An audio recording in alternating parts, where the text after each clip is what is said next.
Intégral Placement, Cédric Decoeur, Guillaume Sommerer sur BFM Business. Oui, vos placements, votre argent, on essaie de vous faire gagner plus malgré la crise. C'est notre mission quotidienne d'Intégral Placement. Et aujourd'hui, on va vous aider grâce à Gilles Petit qui vient de nous rejoindre. Bonjour Gilles. Bonjour. Vous êtes le rédacteur en chef de Gestion de Fortune. Beaucoup de nos téléspectateurs nous envoient des mails chaque jour, chaque semaine, pour nous dire voilà, j'ai envie de revenir en bourse, mais je ne sais pas comment faire.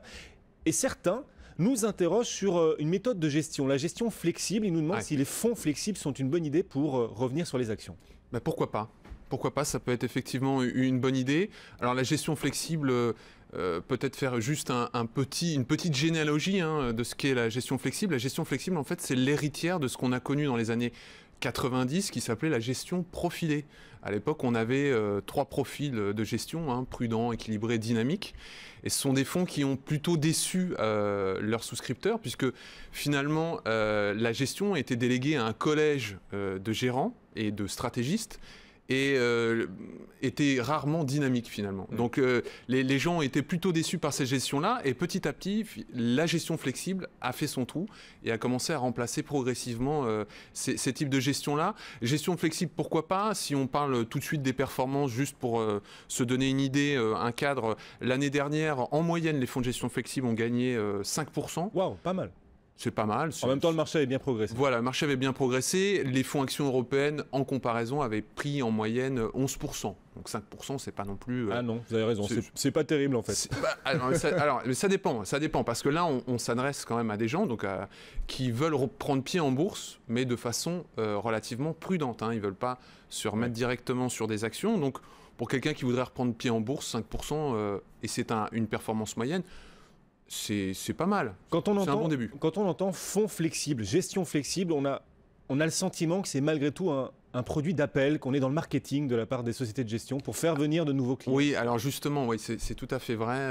Il y a effectivement une part de marketing. Ce qu'on n'a pas dit, c'est fonds flexible. Ça peut être de 0 à 50% investi en actions ou de 0 à 100% de l'actif du fonds investi en actions. Donc le principe, c'est quand même de vendre un fonds qui soit carte blanche et donc effectivement flexible. Maintenant, il y a effectivement beaucoup de marketing derrière ça, puisque ce qui fait le succès aujourd'hui des fonds flexibles, c'est la performance d'un seul fonds. En 2008, au moment où le CAC 40 perd 42,70% sur l'année, eh bien vous n'avez qu'un seul fonds, un fonds dans la catégorie actions et diversifié, un seul fonds qui surnage et qui affiche une performance de plus 0,1%, mais qui reste en territoire positif, c'est le fonds de Carmignac, le fameux Carmignac Patrimoine dont on entend la publicité un peu partout. Et ce fonds-là, en fait, a donné beaucoup d'idées à certaines sociétés de gestion qui ne s'étaient pas lancées dans la gestion flexible jusqu'alors.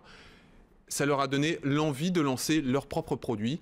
Et donc, effectivement, on se retrouve avec un discours marketing qui est beaucoup axé sur la réussite de ce fonds-là, puisque finalement, quand vous avez un conseiller en gestion de patrimoine qui va vous proposer un fonds flexible, il s'appuie souvent sur la performance de ce fonds-là, qui est aujourd'hui un fonds énorme, puisqu'il pèse la moitié des encours de la société de gestion. Donc, on est au-delà des 25 milliards quand même.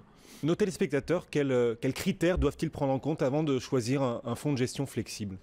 Alors, le premier critère qu'ils doivent prendre en compte, d'après toutes les études qui ont pu être menées sur le sujet, c'est tout d'abord que ce n'est pas un fonds, assurance tout risque.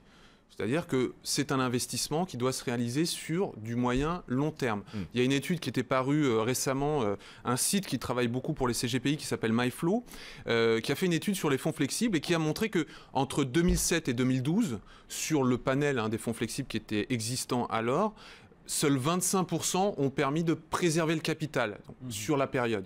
Si on se reporte sur une période d'une seule année, sur cette période-là, 2007-2012, sur un an, seuls 2% des fonds avaient permis de préserver le capital. Donc, premier critère, déjà on investit dans ce type de fonds pour du moyen long terme. On n'investit pas en se disant je vais faire plus, ne serait-ce que même plus 5% l'année prochaine et après on verra. Non, il faut prendre un investissement pour au moins 3 voire 5 ans sur ces fonds-là. Ça, c'est le premier critère. Il y a un autre critère qui est important, c'est le critère de la diversification géographique. Plus on est diversifié, plus les risques sont restreints ou minimes et plus on décorrèle un petit peu les actifs et les zones entre elles. Donc il ne faut pas avoir le réflexe de choisir un fonds flexible exposé à la France, par exemple, parce qu'on connaît mieux les valeurs françaises. Non, il faut éviter ce piège. Tout à fait. Alors, il ne faut pas avoir effectivement ce réflexe-là. Fonds flexible à la France, ça n'existe pas, mais à l'Europe, oui, effectivement. Et l'Europe n'est pas assez diversifiée. Il vaut mieux prendre un fonds flexible qui soit investi à l'international.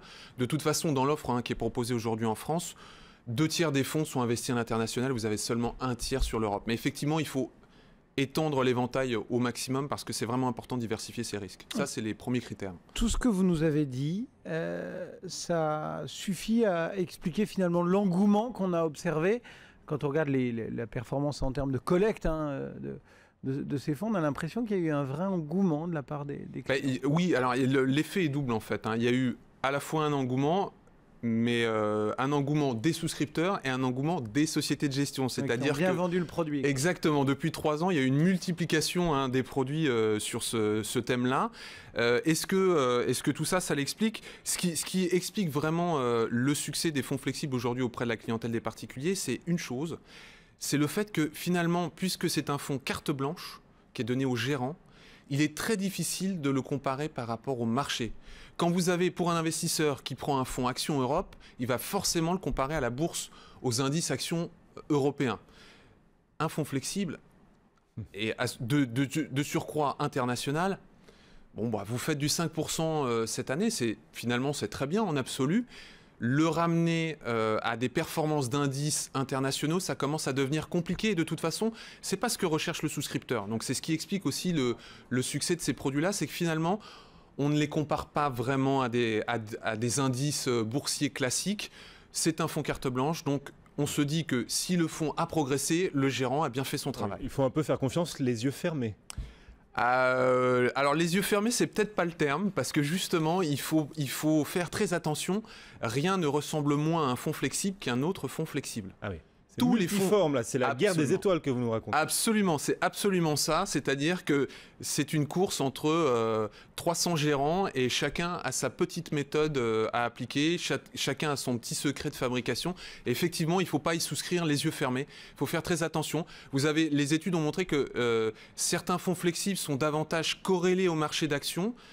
Tandis que d'autres sont très très prudents et jouent plutôt, surveillent la volatilité de leur valeur liquidative, l'évolution chaque jour, et donc sont très prudents et peu corrélés au marché d'actions, ce qui fait que quand les bourses montent, finalement, certains fonds flexibles ne font pas grand-chose puisqu'ils sont très prudents.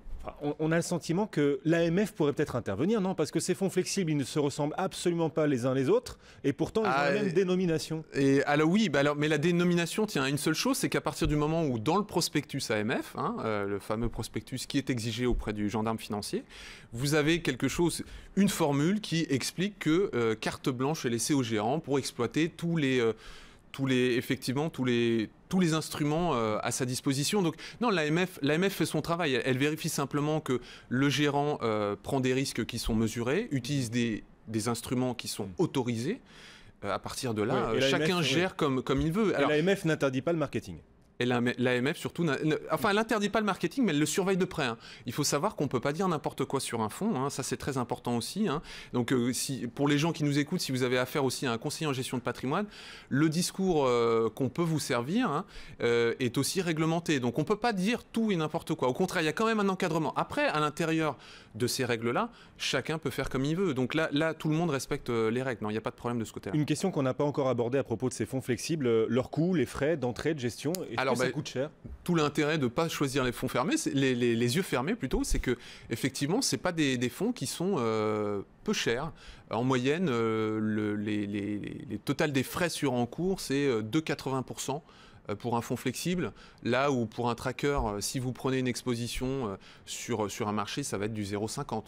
Donc il vaut mieux pas se tromper non plus dans le choix de son fonds, c'est important ça. Gilles Petit, les fonds flexibles appliqués. Merci beaucoup Gilles pour ce décryptage, rédacteur en chef du magazine Gestion de Fortune. Vous restez avec nous ? Bien sûr. On répondra ensemble aux questions de nos téléspectateurs. Ce sera dans à peine 20 minutes. Vos questions sur votre argent, envoyez-les nous, n'hésitez pas sur notre site bfmbusiness.com.